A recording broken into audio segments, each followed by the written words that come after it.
봄볕이 곱게 내려앉은 앞마당. 처마 끝에는 제비 한 쌍이 집을 짓기 시작했습니다. 작은 흙덩이를 물어다 한층 한층 쌓아 올리는 제비의 모습을 옥부는 우물가에 쪼그려 앉아 가만히 바라보고 있었습니다. 혹시 아무리 애를 써도 인정받지 못하는 자리에서 그래도 묵묵히 버텨본 적이 있으십니까? 그 자리가 바로 옥분의 삶이었습니다. 시집 온 지 2해가 흘렀건만 시아버지 만득의 눈밖에 나는 일은 하루도 끊이질 않았습니다. 만득은 동네에서도 손꼽히는 언변 좋은 어른이었습니다. 서당에서 잠깐 글을 배웠다는 사실 하나로 집안에서 누구보다 목소리가 컸고 입이 열리면 무조건 이겼습니다. 아들도 아내도 마을 사람들도 그의 말 앞에서는 고개를 숙이는 것이 예사였습니다. 저 아이는 입이 무거운 건지 속이 빈 건지 알 수가 없어. 만득이 아내 순분에게 던지는 말이었지만 사실은 마당 건너 옥분이 들으라는 소리였습니다. 옥분은 숟가락을 내려놓지 않았습니다.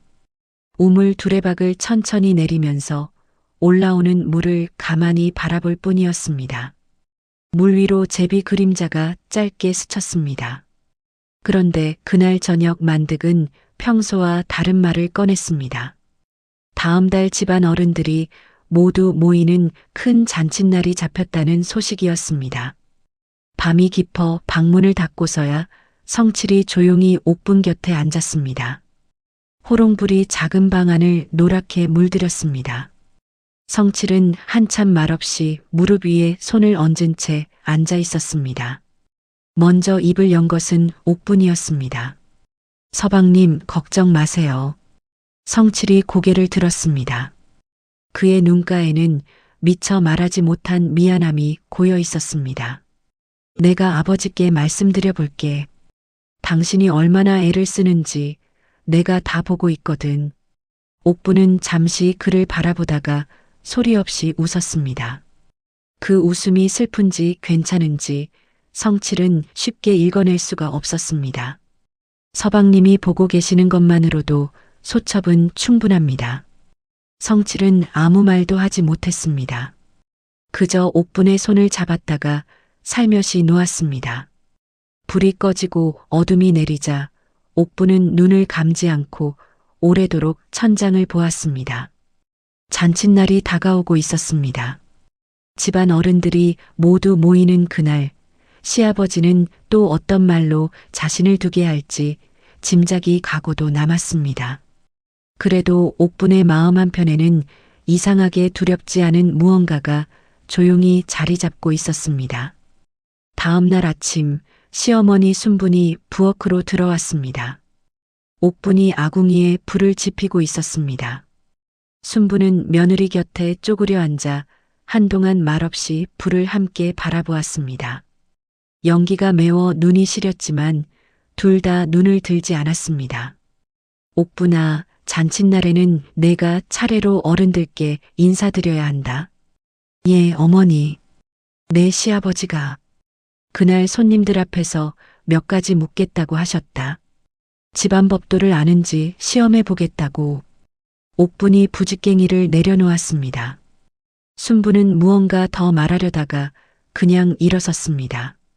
문지방을 넘으면서 잠깐 뒤를 돌아보았지만 옥분은 다시 불을 살피고 있었습니다. 부엌 밖에서 바람이 불었습니다. 처마 끝 제비집이 흔들렸습니다. 아직 채 완성되지 않은 집이었습니다. 순분은 마루에서 발길을 멈추고 앞마당 하늘을 한번 올려다보았습니다.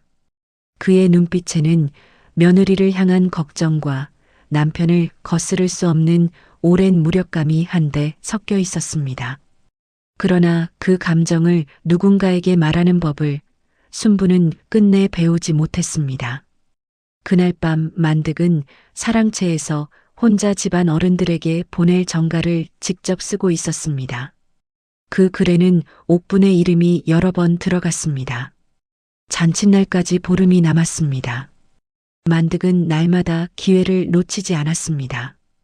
밥상에서도 마당에서도 저녁불 앞에서도 말을 던졌습니다. 제비가 집을 짓는 걸 구경만 하지 말고 내 집안일이나 제대로 살펴. 밥상에 국이 조금 짠 날이면 이렇게 말했습니다. 솜씨가 없으면 정성이라도 있어야 하는데 빨랫줄에 옷이 반듯하게 걸린 날에도 만득은 허점을 찾았습니다. 그 색이 바랬네. 처음부터 빨랫물을 잘못 잡은 거야. 성칠은 그때마다 입술을 꽉 다물었습니다. 아버지에게 말을 보탰다가는 더 큰 소리가 나올 것을 알기 때문이었습니다. 옥부는 반박하지 않았습니다. 고개를 숙이고 예라고 대답하고 제 할 일로 돌아갔습니다. 그런데 이상한 일이 있었습니다. 옥분이 아무 말도 하지 않을수록 만득의 목소리는 점점 커졌습니다. 마치 조용한 물 위에 돌을 던지고 싶은데 물이 흔들리지 않으니 돌을 더 크게 집어드는 것 같았습니다. 그 모습을 마루 끝에서 지켜보던 순부는 조용히 한숨을 내쉬었습니다. 그 한숨이 과연 누구를 향한 것인지는 순분 스스로도 알 수 없었습니다. 장날 아침 옥분이 장에 나갔다가 마을 안악들을 만났습니다. 안악들은 이미 소문을 알고 있었습니다. 잔칫날 만득 어른이 며느리를 어른들 앞에서 시험한다는 이야기가 이미 마을 안에 퍼져 있었던 것입니다. 옥분이 무섭지도 않아? 만득 어른이 한번 말문을 여시면 아무도 못 막잖아. 한 안악이 걱정스러운 낯으로 물었습니다. 이번에도 가만히 있으면 집안 어른들 앞에서 망신당하는 거 아니야? 또 다른 안악이 혀를 찼습니다. 옥부는 채소 한 단을 골라값을 치르면서 고개를 끄덕였습니다. 고맙습니다. 걱정해 주시니. 그것이 전부였습니다. 안악들은 서로 눈짓을 나누었습니다. 저 며느리는 정말 속이 있는 건지 없는 건지 모르겠다고 작은 소리로 수군거렸습니다. 옥부는 장바구니를 들고 돌아서면서 길 옆 우물가를 한번 내려다보았습니다. 우물 안이 고요했습니다. 흔들리지 않는 물 위로 하늘이 고스란히 담겨 있었습니다. 옥부는 그 하늘을 한참 바라보다가 다시 걸음을 옮겼습니다. 무언가를 결심한 것인지 아니면 아무것도 결심하지 않은 것인지 그 얼굴은 읽히지 않았습니다. 잔칫날 닷새 전 밤이었습니다. 성칠이 아버지 방 문 앞에서 기침을 한번 하고 들어섰습니다. 아버지, 드릴 말씀이 있습니다. 만득이 글을 읽다가 눈을 들었습니다. 잔칫날 옥분이를 시험하시는 건 거두어 주실 수 없겠습니까?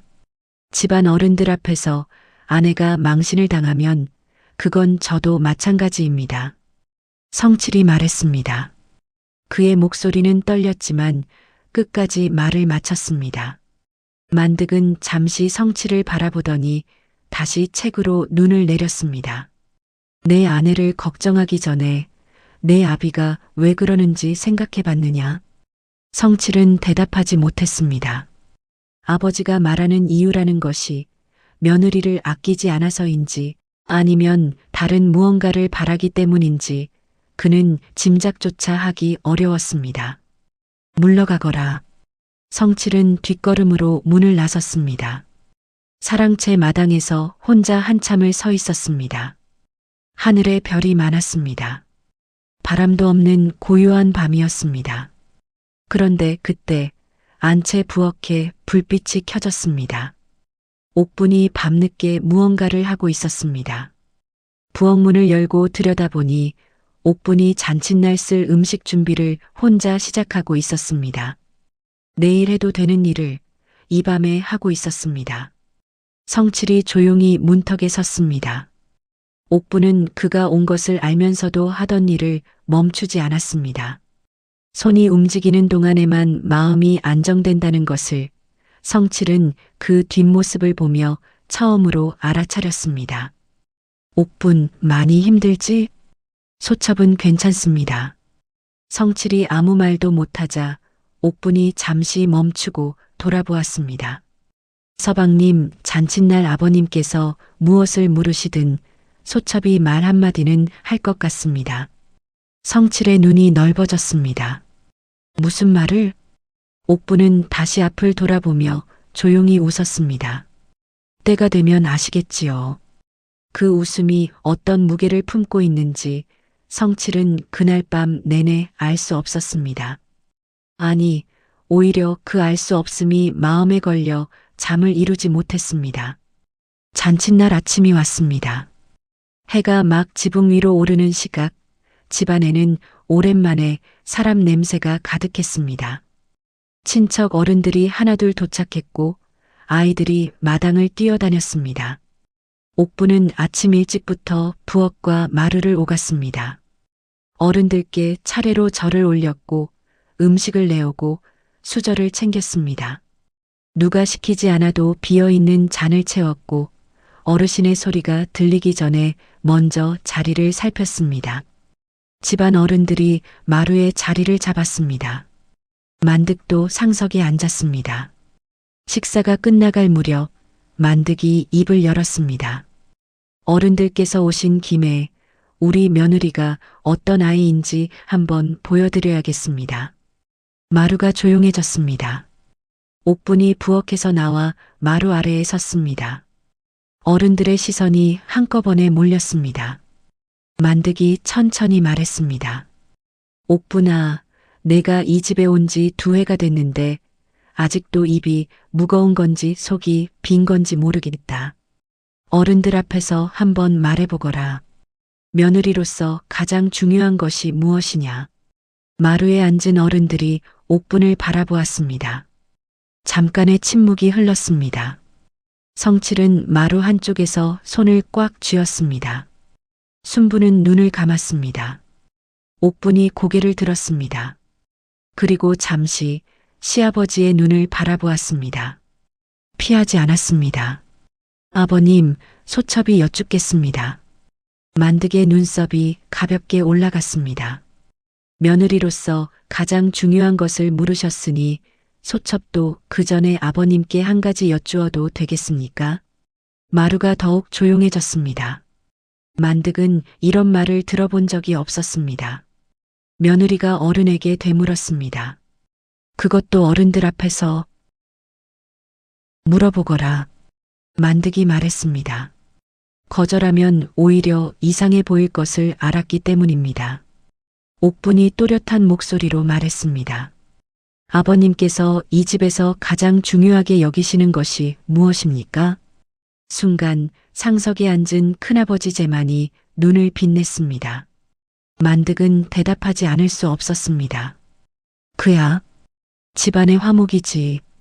옥분이 고개를 단정히 숙이며 말했습니다. 그렇다면 소첩도 아버님과 같은 마음입니다. 며느리로서 가장 중요한 것도 화목입니다. 아버님께서 이미 답을 갖고 계셨으니 제가 드릴 말씀은 없습니다. 마루가 잠시 멈추었습니다. 그리고 큰아버지 제만이 먼저 웃음을 터뜨렸습니다. 큰아버지의 웃음은 낮고 깊은 소리였습니다. 아, 이 며느리 보게. 만득이 자네, 오늘 제대로 혼났네 그려. 다른 어른들도 뒤따라 웃기 시작했습니다. 옳은 말을 어찌 이리 반듯하게 하는고. 만득이보다 말이 더 단단하구먼. 웃음이 마루를 채우는 동안 만득은 처음에 입을 닫았습니다. 눈을 어디에 두어야 할지 모르는 표정이었습니다. 얼굴이 붉어지는 것을 어른들이 보지 못하도록 찻잔을 들어 올렸습니다. 제만이 옥분을 불렀습니다. 이리 올라오너라. 옥분이 마루로 올라서자 제만이 고개를 끄덕이며 말했습니다. 이 집 며느리가 제대로 왔구먼. 화목을 말하되 따지지 않고 답을 내되 상대를 낮추지 않았어. 이게 진짜 어른의 말이야. 성칠은 눈가가 뜨거워지는 것을 느꼈습니다. 그는 아버지 쪽을 보지 않았습니다. 순부는 마루 기둥에 등을 기대고 앞치마 끝을 꼭 쥐고 있었습니다. 잔치가 끝나고 어른들이 하나둘 돌아갔습니다. 마당에 저녁빛이 기울었습니다. 제비 한 쌍이 처마 끝 집으로 돌아오는 시간이었습니다. 봄내 조금씩 쌓아 올린 그 집이 이제 완성에 가까워 보였습니다. 만득은 사랑채로 들어갔습니다. 문을 닫지 않은 채로 잠시 서 있었습니다. 아무도 그의 뒷모습을 보지 않았습니다. 아니, 옥분만 먼 발치에서 보았습니다. 만득은 창 너머로 앞마당을 바라보았습니다. 제비가 집에 앉아 부리를 고르는 모습이 보였습니다. 한참을 바라보다가 만득이 조용히 자리에 앉았습니다. 그의 손이 무릎 위에서 쉬고 있었습니다.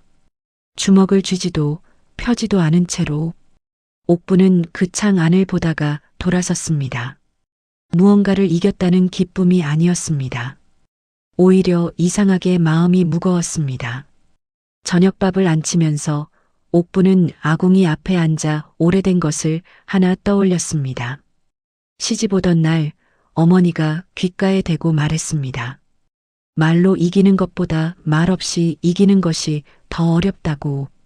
그런데 오늘 자신이 한 말이 어느 쪽이었는지 옥부는 쉽게 판단할 수가 없었습니다. 그날 밤 잔치상 뒷정리를 마친 뒤였습니다. 만득이 안방 문을 열었습니다.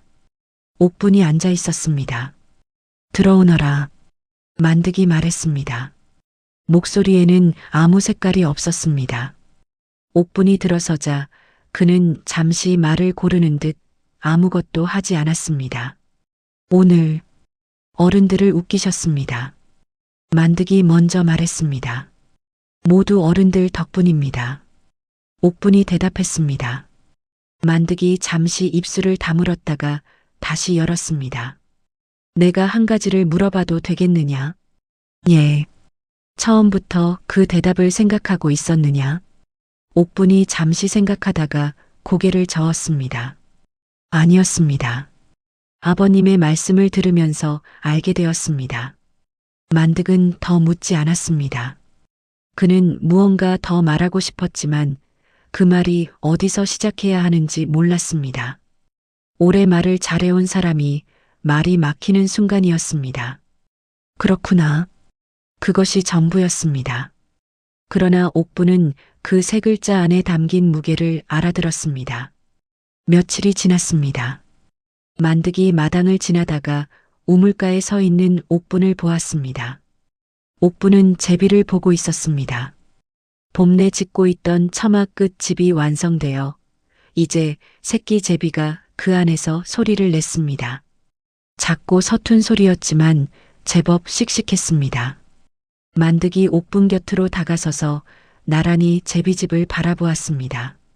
두 사람 사이에는 아무 말이 없었습니다. 잠시 후 만득이 말했습니다. 저 제비가 집을 다 지었구먼.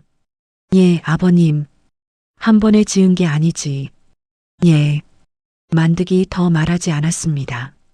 옥분도 더 말하지 않았습니다. 그러나 그 침묵 안에서 두 사람은 같은 것을 바라보고 있었습니다. 같은 것을 생각하고 있었는지는 알 수 없습니다.